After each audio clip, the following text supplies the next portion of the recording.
So welcome to the interagency briefing for fleet maintenance and best practices. As you can see, we have a bunch of folks there with us. We have Tom Farcosky and KJ Reynolds. Say hello, guys.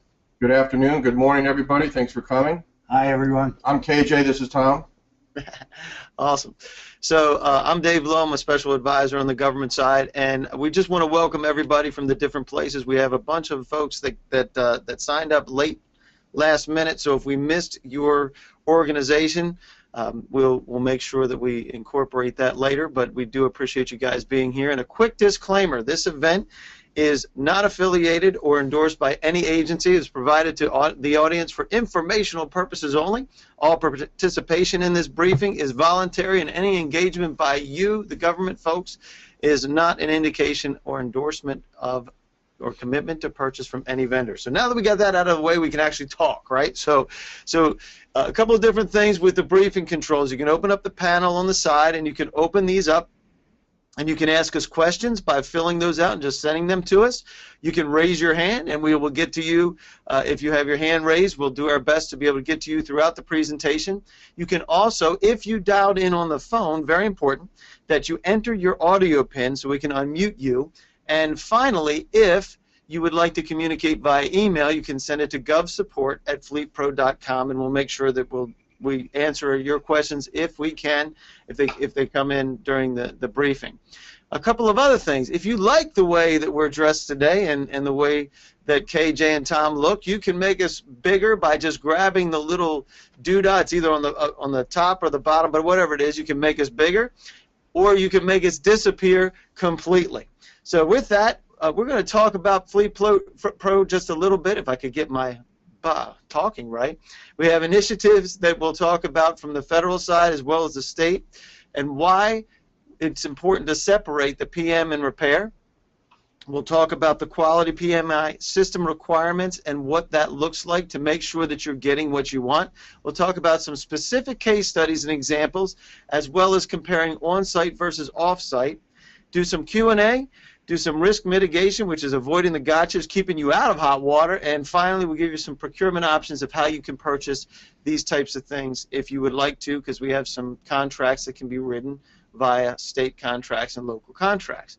And with that, I want to start the poll, start off with just asking a real quick question, which is, what is your biggest fleet issue? And that is it cost, is it downtime, is it age of the fleet, or compliance to regulations? So go ahead and let us know. You can just click that submit and let us know about what's most important to you, because we will be absolutely talking about these things, but we want to focus in on what is most important. So we'll give you another 10 seconds. Appreciate you guys responding there.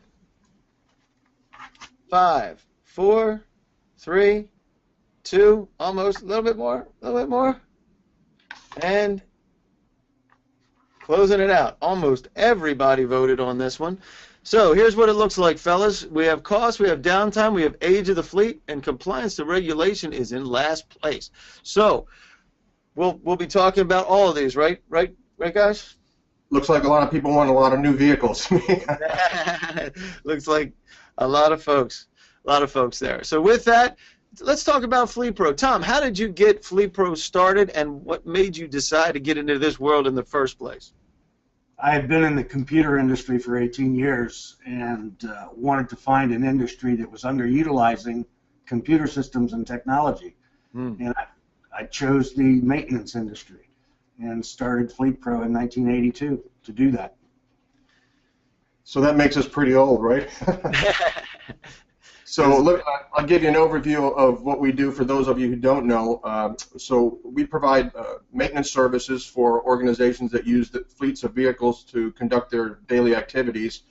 And our customers look like many of you that are here today: local, municipal, government operations, state operations. We also provide these services to private sector fleets that include construction companies or guys who deliver potato chips or shuttle people around.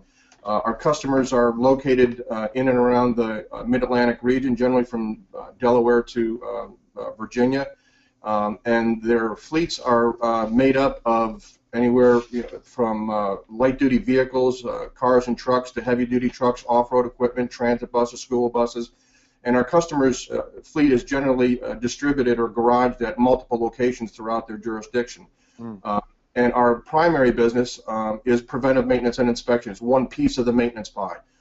So very heavily weighted towards the inspection, regulatory-based inspection, but also the oil, lube, filter, and that sort of thing. And 100% of what we do is delivered on-site at our customer's location. We also, in some cases, take on a full maintenance responsibility or turnkey operations where we're responsible for not only the preventive maintenance and inspection, but the repairs, the fueling, the washing, the daily service requirements of the bus fleet. And again, 100% of what we do there is at our customer's location, 365 to 24/7, 365, and those kind of arrangements. And finally, our preventive maintenance and inspection services take on the role as maintenance audits for some of our customers. Where we come in and provide vehicle inspections, and in some cases more than that, where we'll come in and deliver inspections on vehicle records and maintenance facilities. And finally, we also, our preventive maintenance and inspection services are used in contract turnovers, where in cases where governments are turning over a contract from one contractor to another, we come in and provide the inspection service, kind of like in an audit role, to establish the condition of the fleet as it is right now. Right. So again, we've been in business since 1982. Tom is the majority owner of Fleetpro and a Vietnam veteran. And so again, the focus today is on preventive maintenance and inspection, and that's what we're going to get into. Super. Super. So look, real quick, while we're here, first thing is keeping the employees of your municipality, of the state and local folks, safe, as well as the public, right? Because a lot of the things that we're using these vehicles for are used for public transportation as well. So lowering the fleet costs, big problem, right? Everybody was talking about that earlier, and the impact on the environment with some of the regulations that are coming down for regulations for impact on the green components.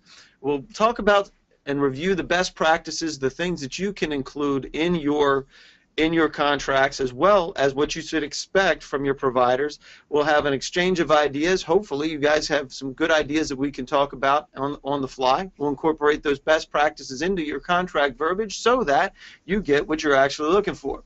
So as far as the initiatives and requirements, the first thing that everybody needs to know is these best practices are now mandated by regulation. So those regulations start with the President of the United States driving these down through the different organizations. They get passed on through FTA and Department of Transportation with specific rules. And talk about what state of good repair means for fleet assets and what they're expecting now. Yeah, in general, it really comes down to and is all about best practices. But for example, the Executive Order 13693 talks about any fleets that receive federal funds, 20 vehicles or more, have to show that they're attempting to eliminate pollution by 30%. They're trying to establish documentation that they're being more efficient with their vehicles. And smarter with their maintenance, and making efforts to get rid of excess vehicles. Like this executive order, FTA has also initiated and implemented mandates at their local jurisdictions, transit jurisdictions, for them to establish a state of good repair and make sure that remains a key component and a focus of their operations. And of course, locally, or the federal highway, of course, Department of Transportation has always established PMI standards.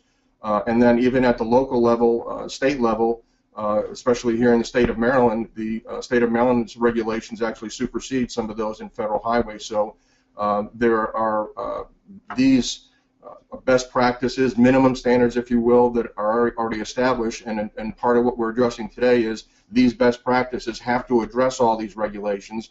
And it's important to dot all your I's and cross all your T's when you're trying to make sure that your fleet's compliant with these. And it's not easy. It's pretty detailed, as we're going to get into.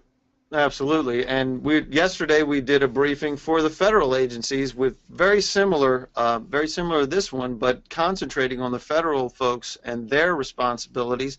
And today we were asked to do it for states and locals. So we appreciate you guys being here. And today we'll be talking about specifically the next few slides. We'll be talking about benefits of separating the PMI and repair functions, the quality PMI system requirements, and the most effective mechanism for you to be able to get your fleets running the way that you should. So let's talk about that first.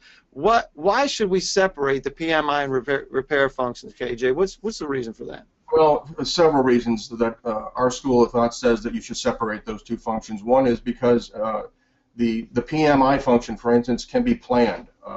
Follow-up repairs are unplannable.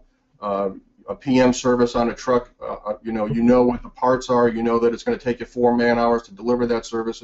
But when you combine those two functions, the problem is you have no idea that if you're going to uncover 0 man-hours of follow-up repair work, 1 hour or 10 hours, and that's extremely difficult to manage. It's unmanageable. So we come from the school of thought that says you should separate those, you should document what needs to be inspected, and have a qualified repair mechanic addressing and fixing those items.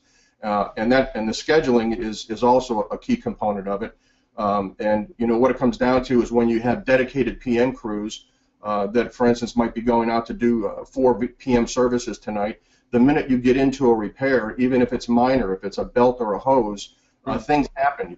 It turns into a couple of hours to find the part and repair that part, and what happens? Boom, there goes our whole schedule. So the demands of the PM schedule require you to keep pace with the flow of the PMs. So that's why we think it's really important to separate those two functions. And the staffing is key. They're 2 different people. Today's fleets are so diverse, so complicated. You have to have mechanics that are trained and qualified to deal with emission systems, computer systems, fire emission systems, electronics, and those guys are expensive. And so in order to get your return on those mechanics, you have to feed those guys scheduled repair work and make sure that they're diagnosing and fixing problems. So again, that's a real critical component and reason to separate those two functions. And finally, I think one of the other key components comes down to a checks and balance. The benefit of separating these two functions comes down to, I think, the independent inspector, if you will, has a better shot at producing a more consistent, thorough inspection. And it's not uncommon in the maintenance industry, in the repair shop, and some of our customers know this, that when you have the repair mechanic doing the inspection, he uncovers stuff that maybe he doesn't want to repair. It's a difficult repair. It's 3 o'clock. He wants to go home. It's not a safety-related issue, so let's just let it go. Somebody else can fix it. And even more importantly, for some of our customers that use vendors to deliver their repair and maintenance function, vendor oversell is a huge problem. So the independent inspection without any financial incentive to rebuild or repair parts really cuts down on that vendor oversell issue. Yeah, one of the next key area that we're going to move into is the key questions that exist. Do you have a PMI system in place? And the next question would be, is it documented?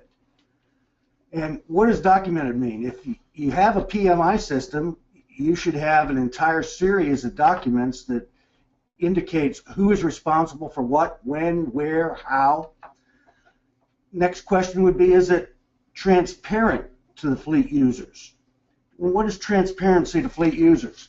Well, in a fleet environment, we want to keep the vehicles on the road and make sure they're available to the users when they need them. Best way to do that from a PMI standpoint is to provide that PMI when the fleet isn't in use, so in its off hours. So the next thing is your PMI system up to date? And there's a lot of things, because new vehicles are coming out daily, hundreds and thousands of different makes, models, and so you have to have a PMI system that is constantly being updated. Do you use all the regulations and PMI standards that are in place? And this helps increase the life of the fleet assets. Does your PMI system need to be improved? And do you have key performance indicators? Do you have measurement mechanisms in place that allow you to measure and report on the status of your fleet maintenance? And this is something we talk about with our customers all the time, and it's something that really we strive and promote, because tracking there are a whole bunch of soft dollar issues and benefits derived from delivering quality preventive maintenance and inspection, and that's really the justification for investing in preventive maintenance and inspection. So that's kind of a tough sell sometimes for management or even to the fleet users, but it's those KPIs that can be documented savings and, again, justification for delivering preventive maintenance and inspection, or for investing in those systems. Dave, if we could move into the first poll.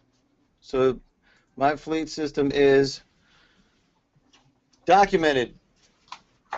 Is it documented? Is it transparent to the fleet users? I imagine you guys went on through that as we were working, right? We Yes, did. we did.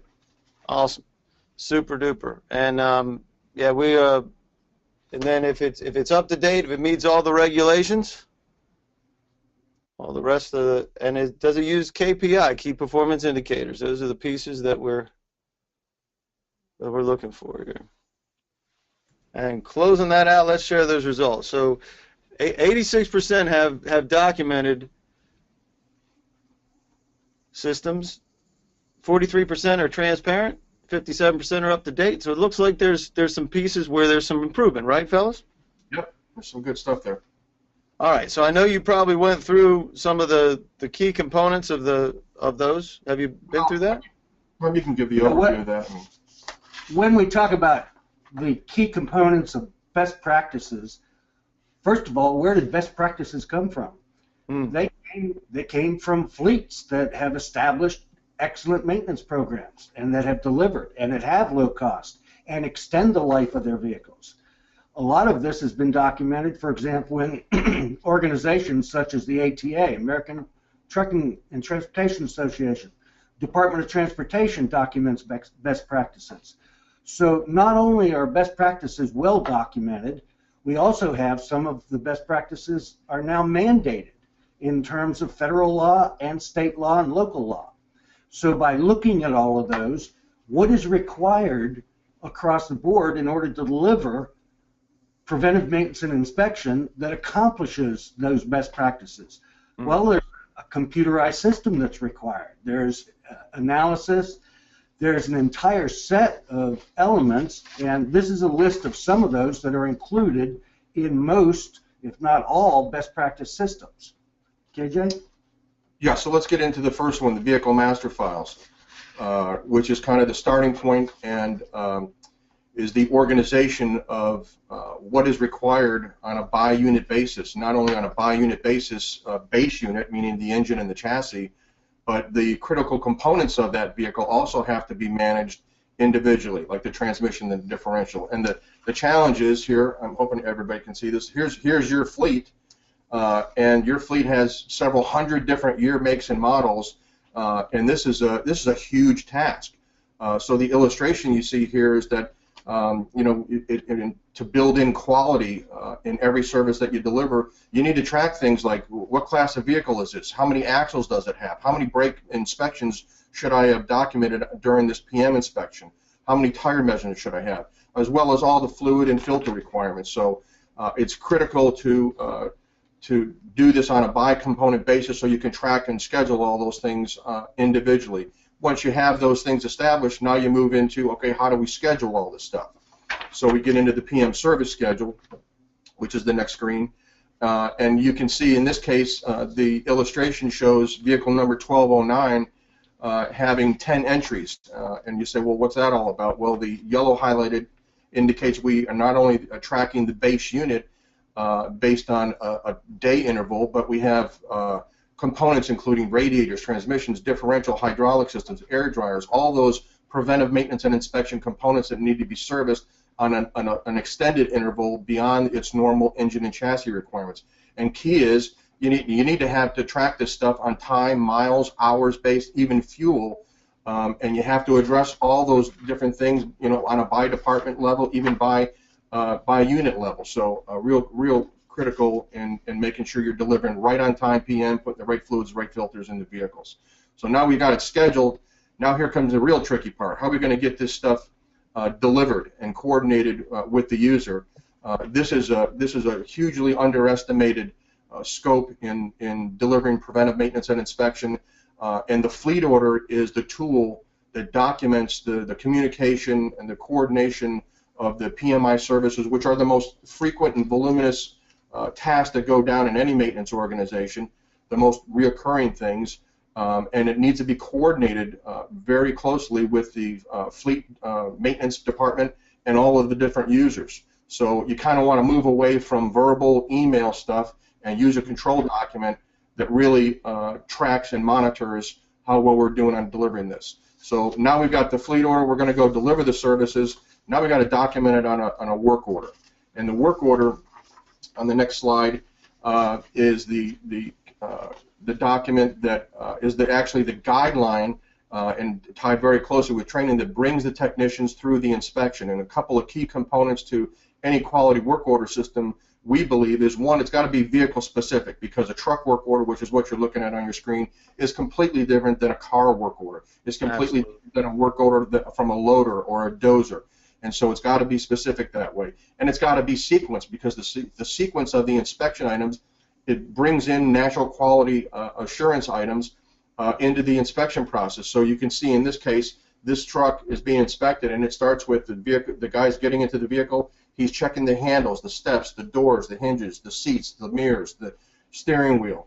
And the other thing is that there are codes that, and the organization of this, you can see, is in-vehicle, exterior, undercarriage, engine inspection. But one last key component is use codes to describe the defects that are found, so you don't have guys writing out in longhand everything they find. So that's what we would refer to as a quality-oriented work order system. And let's compare that to what's the norm. Well, before we go there, give me an example of one of those codes, because it doesn't have to be complicated, right? It could just be a little key indicator to say this is what's happening, right? Right, and it could indicate the transmission is circled and it's L1, which indicates that's a leak. It's a level 1, and it needs to be scheduled to the shop prior to its next PMI. It's not a significant leak, might be a seep, but it needs to be looked at. Right. And while this is a crazy looking thing on the screen, it actually follows a flow. And what I love most about what you've said is that you actually start that from the time you hit the handle and you start doing the inspection as you're working through the vehicle. So there's a flow. There's two types of flows: flows of actually working it, and then flows throughout the document itself. So that's a pretty cool thing. So now this is where you were headed, which is there's a typical form, and then there's a detailed form. So tell us what the typical form normally has and the challenges of that. Well, in the case that's illustrated here at the left, the work order on the left is highlighted. There are 3 or 4 items that are highlighted for brake systems. Actually, just 2 inspection items called brakes. And within the brake system, and the problem with that work order, there are many things within the brake system that need to be inspected. There's brake chambers, there's slack adjusters, there's clevis pins, there's brake lines that need to be measured and recorded.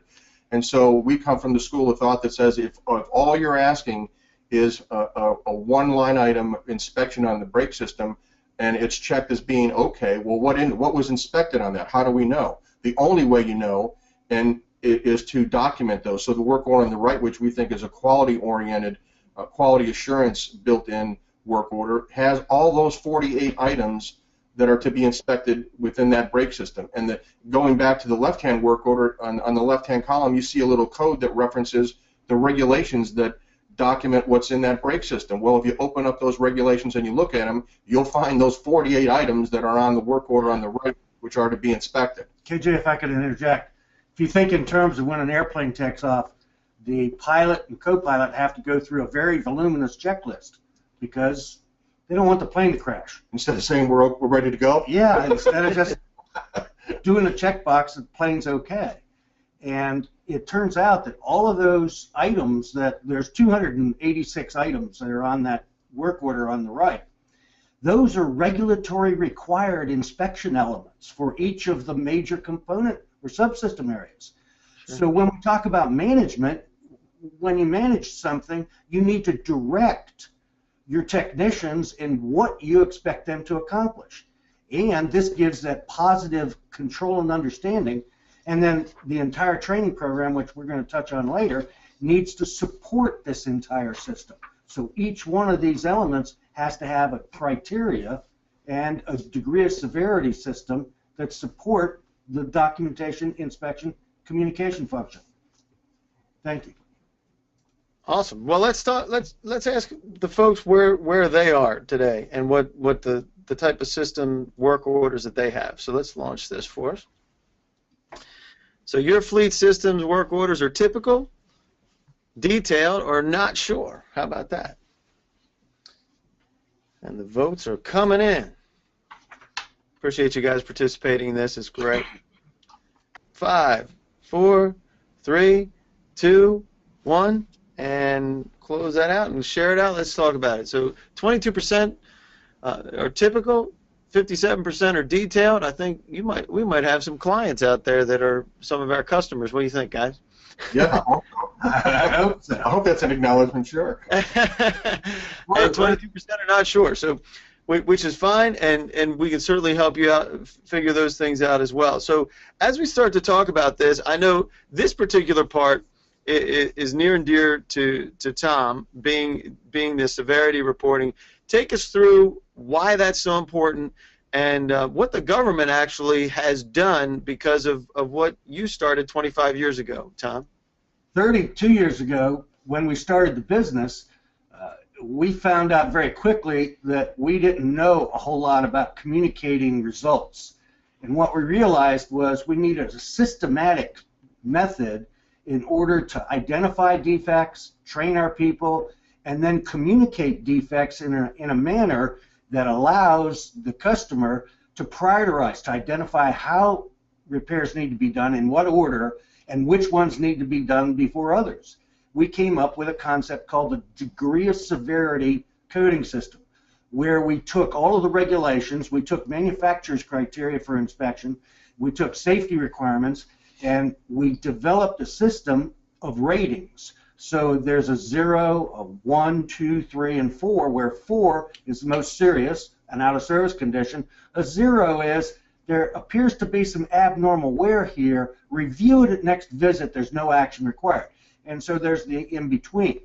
We keyed, for example, PMI failure, which is a level 2, to regulations. So Federal Highway Administration, FHA 393, 396, CDSA is a level 4. That's the out of service, and COMAR 11.22 and various state regulations are all level 2 failures. So when we take this and the technicians rate the defects, we take that and create this degree of severity exception report. And if you look on the far right, you see there's this severity code. Well, rather interesting, we developed this and implemented it 25 years ago. 4 years ago, the federal government came out with a degree of severity coding system that's mandated and is used nationally, and it essentially is identical to our degree of severity system that we've been using for the last 25 years. We were rather proud of that. So, and the other interesting thing, and this ties into our next slide, about the degree of severity ratings, is that they can be counted and they can be measured. And the example that you see here is with one of our customers who uses these degree of severity ratings and weights them, like Tom was saying, to measure and to indicate that, for instance, a level 4 is a much more severe, urgent problem than, say, a level 1. But the net result of this is they're able to take a snapshot. This is a sample where the organization has 7 garages, and quarterly they're taking, and you can see that from the first quarter through the fourth quarter, in the very the overall fleet condition, the yellow highlight says that things improved drastically. So the reporting and the use of those reports to affect changes in the shop here illustrates excellent results. And actually, it's interesting, this customer actually has very good maintenance practices. You know, so when actually go in to make their request for their capital budgets. Unlike most organizations, they don't go hat in hand and say, hey, we got, our vehicles are old, they're in poor condition. They do just the opposite. They say we're taking excellent care of our vehicles, we're getting excellent returns on our sale of our used vehicles, and we have this independent third-party audit results that verify that we have good maintenance practices and that we're being good stewards of the capital funds that we're using to purchase our vehicle. KJ, if I could interject, we're aware of a client that has extended the life of their fleet of buses 5 years. So rather than the mandated or the usual 12-year life of buses, they've extended them out to 17 years. And that's a $400,000 bus, $400,000 bus? No, actually, it's about $600,000 now. I mean, Wow. They have delayed the capital investment, extended the life of the asset, delayed a capital investment, tens and tens, $55 million, now $80 million investment. They've been able to delay that 5 years because they apply these best practices. Now, rather interesting, we started off talking about the mandates on fleets from the executive office down through all of the departments. One of those requirements is that metrics are used in order to improve fleet maintenance and fleet operation and reduce excess vehicles and extend life of vehicles and reduce cost. This is a system that's been in use by fleets for years that is extremely effective as long as management in the organization understands it and uses it. And I think you hit a key there, Tom, and that is measuring it with the metrics gives you the ability to be able to improve upon it, right? So you can't improve what you can't measure, right? You can't manage what you can't measure. So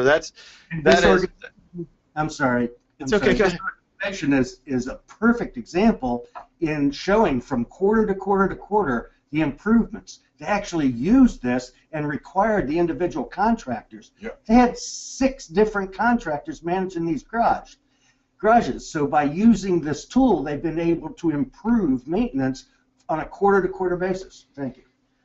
So now we'll get to some of the nuts and bolts as well with the out-of-service procedures, because everybody's pretty familiar with this part, because you have vehicles that are deemed such. So how do we handle that?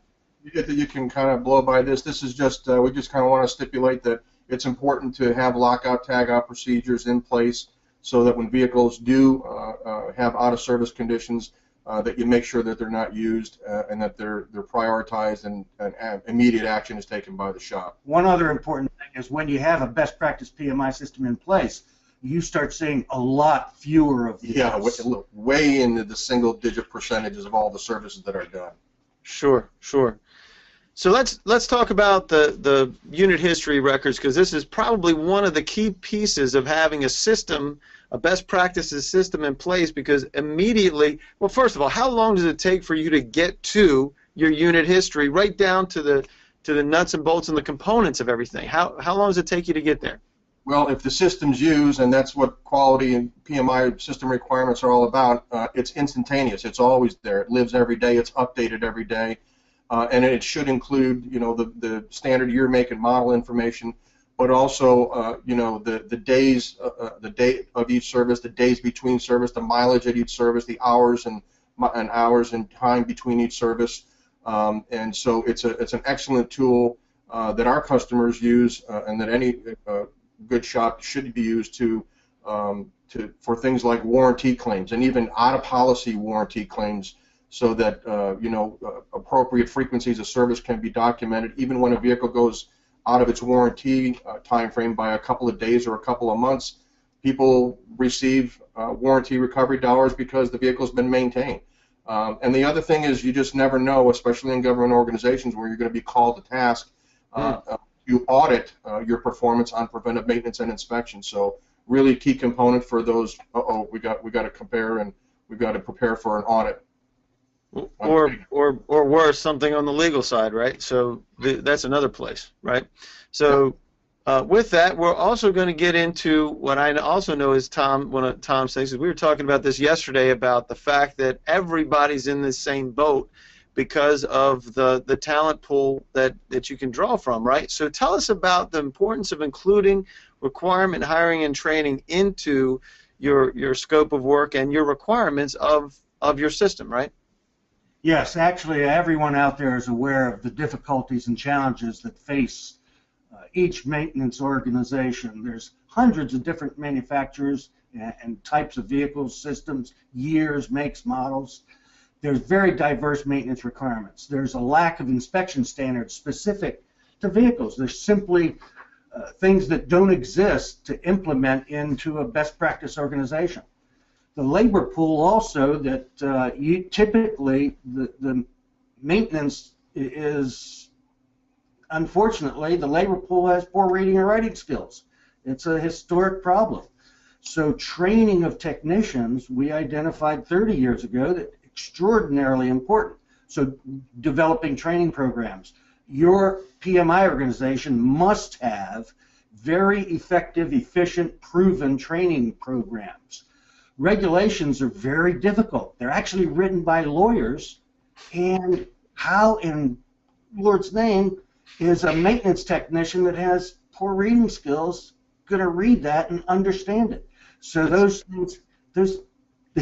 things have to be taken into consideration in a very complex training environment. And let's talk about some of those. Look at some of the requirements and how many folks really know these things and then are driving them down into their organization. You have FHWA, Title 49, right? And those parts, we talked about those earlier. You want to dive in any of these particular ones? Why don't you show them some of those things? No, we have Part 393 is 150 pages in a book that it's very complex.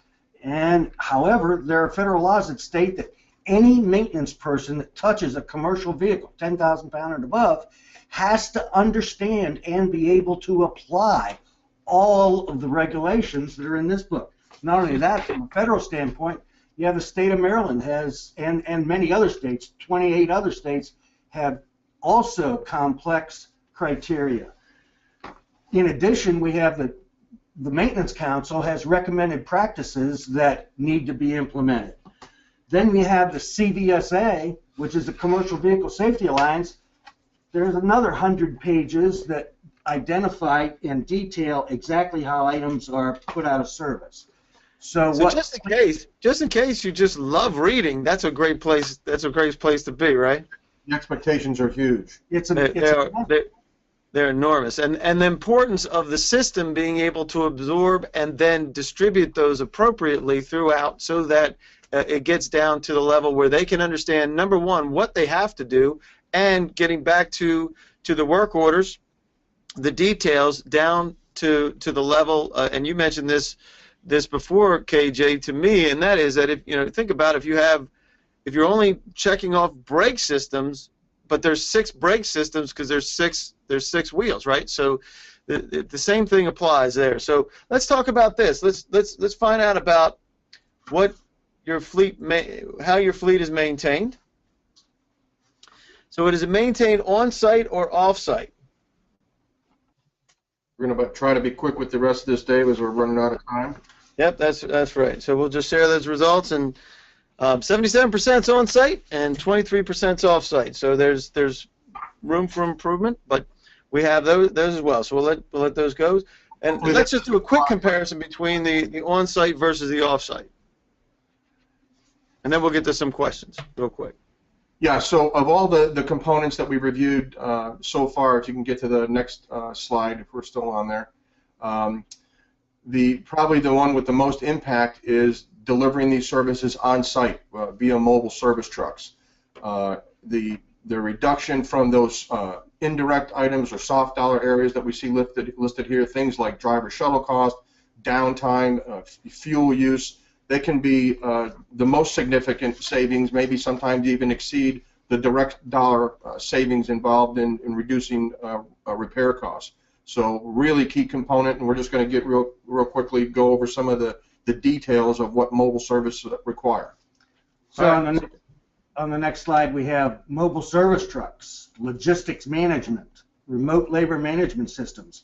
These are some best practice elements that are required in order to deliver PMI in an on-site arena, in order to be transparent to the fleet user. and reduce impact on the fleet user. This includes things like contact points, locations, directions, maps, vehicle and gate keys, reporting information, chains, technical tips, time and labor control systems, safety and efficiency. And all the truck systems. The truck systems, there's 12 or 14 different truck systems that are required in each truck in order to handle all of the lubricants and such that are required to do a high-quality on-site PMI. So a real quick summary of these is going through give us a high-level overview of that, but I'm going to actually run through these real quick. And I think what we tried to illustrate here is that if you have these elements built into your preventive maintenance and inspection system, the potential is that easily that there's a 10 to 30% saving in what you spend overall. But critical is and developing, we talked about KPIs. You have to track all those indirect savings involved in what was avoided, the shuttle costs that were avoided. How about the truck availability? It's those items that I think provide the justification, again, to invest in providing and developing high-quality preventive maintenance and inspection. And when you think about this, this is where it gets challenging, because some of the folks that are stovepiped in specific areas don't see across to see the cost of the shuttles, the cost, the value of an improved fleet, of not having to spend the dollars on those buses, right? So some of that doesn't fall in their wheelhouse, and that's what makes it challenging. This is why it's real important for folks to be able to take this back and say, hey, I have an idea that may be able to help us be much more efficient in our fleets, right? And if you're talking 10 to 30%, that's real dollars. Those are bottom line dollars. And as Tom mentioned earlier, with not having to purchase buses that are $600,000 for an extra 5 years, that is huge, right? That's the biggie. That's the biggie. Yeah, that is the biggie. And with that, we're going to get to some questions, and we already have some. So if you haven't submitted them, open up your panel and let us know. I'm going to grab what I have so far, and I'll answer it. So, question from Daniel. It says, "Hi KJ, can you speak to the PMI reports and the benefits of having this for maintenance purpose?" Well, I mean, it's just that the reporting is critical. You know, it's things like, and especially when you're separating the PM function from the repair function, the exception reporting that documents everything that's been found. You know, it picks up things like repeat repairs, and the reporting, especially when you're using the degree of severity ratings to catch things, and this is the goal, catching things early in the failure cycle and fixing stuff before it breaks. That is the bottom line. So it's taking the maintenance organization from fixing what's broke to, hey, what's going to break, and let's plan to schedule that repair so it doesn't break and so the vehicle doesn't break down on the road. In a short phrase, it's converting unplanned maintenance into planned maintenance. Yep. Planned maintenance is 1/3 the cost of unplanned maintenance. Yep. That's what the exception reporting system and the degree of severity accomplishes for fleets. Gotcha. So James from Prince says, do your customers set up a schedule, or do you recommend a schedule once you are provided with an inventory of the various types and locations of the apparatus to be serviced? Did you get all that? Yep. Once we receive a list of vehicles, typically our customers do request us to recommend service frequencies, and so we look at the utilization and determine whether the vehicle is in severe use or normal use and come up with those recommendations, and we make sure that they meet or exceed the OEM specifications. And of course, we always review it with the customer to make sure that it's appropriate and but we're meeting their expectations. I gotcha. Steve asks if there's going to be more briefings, and yes, there will be more briefings on specific topics as over the course of the next several months. So thanks for that. John says, will the presentation be made available? Yes, it will. We will send out a presentation link. We'll get to that in a little bit as well. And I want to make sure that we get to, let's see, if there's any other technical questions. If you want to, you can raise your hand as well and let us know if there's anything else you want. I don't see anything right here. If anybody shoots it in at govsupport@fleetpro.com, we'll be able to incorporate that in our follow-ups as well. With this, let's get to a couple real quick case studies.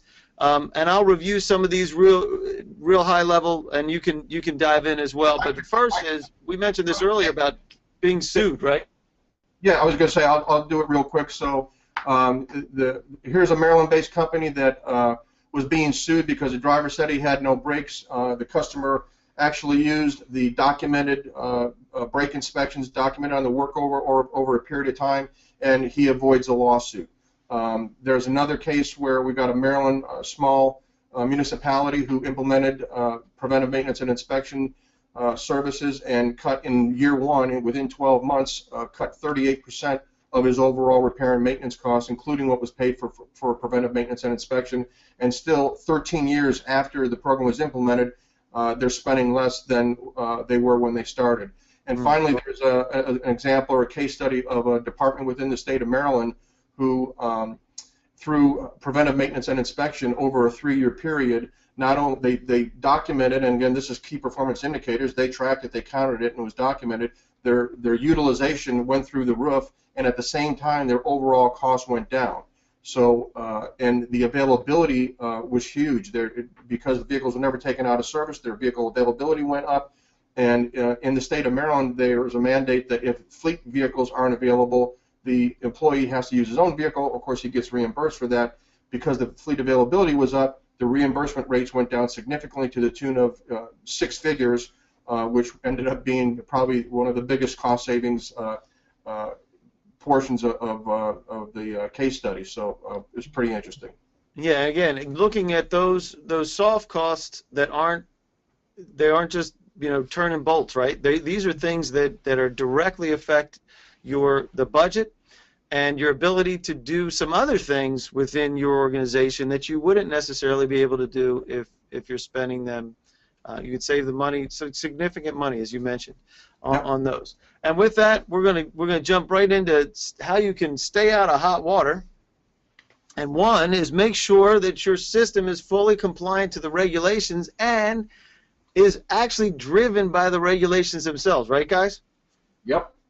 So, and separate those PMI and repair functions, big, as well as implementing this type of technology into what your system is running, implementing the best practices, including these training processes into your scope of work, because guess what? If it's not in your statement of work or your scope of work, it probably isn't going to be verifiable, which is the next thing, and I know that's important for you, Tom. How do you know that somebody is actually trained properly? How can you tell?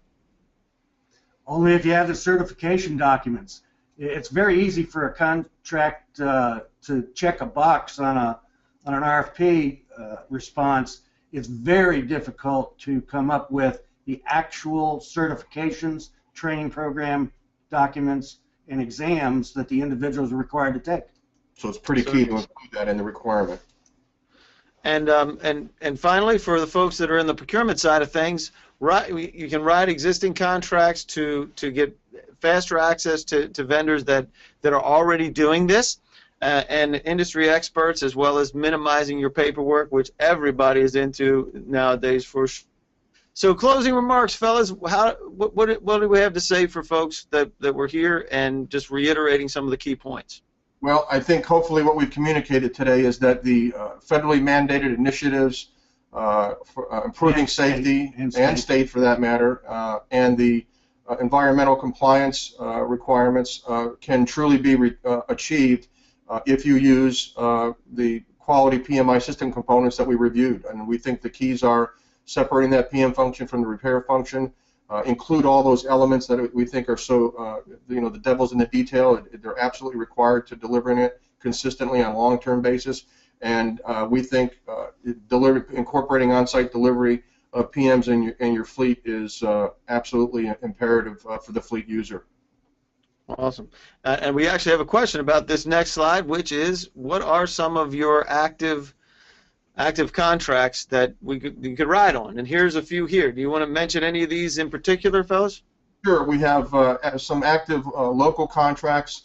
Some of these contracts, including one with the District of Columbia, the Department of the Office of State Superintendent, which is DC Public Schools, and the City of Bowie. Those are Council of Government contracts that many jurisdictional members can ride on.